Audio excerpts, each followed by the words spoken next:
সাহিত্যের ইতিহাস থেকে শর্ট কোশ্চেন। সিংহল রাজকন্যার নাম কি? সুশীলা, অমলা, সরলা, বিমলা।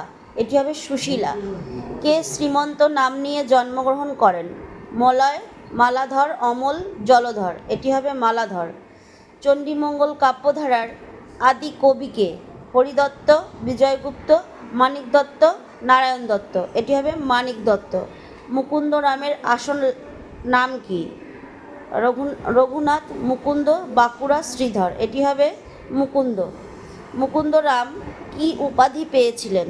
কবি কঙ্কন, কবিচন্দ্র, কবি বল্লভ, কবিবর। এটি হবে কবি কঙ্কন। দেখবে নামটা আমরা পাই কবি কঙ্কন মুকুন্দরাম চক্রবর্তী। মুকুন্দরামের কাব্যের নাম কি? চণ্ডীমঙ্গল, অভয়াচরিত, অভয়মঙ্গল, অভয়া কথা। এটি হবে অভয়মঙ্গল। মুকুন্দরামকে কবি কঙ্কন উপাধি কে দিয়েছিলেন? বাঁকুড়া রায়, রঘুনাথ রায়, রামজয়, হুসেন সাহা। এটি হবে রঘুনাথ রায়। মুকুন্দরামের কৌলিক পদবী কি?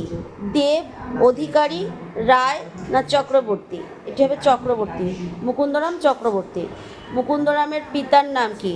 মাধব মিশ্র, হৃদয় মিশ্র, প্রসাদ মিশ্র, রামজয় মিশ্র। এটি হবে হৃদয় মিশ্র। মুকুন্দরাম চক্রবর্তীর সবই জানা হয়ে গেল।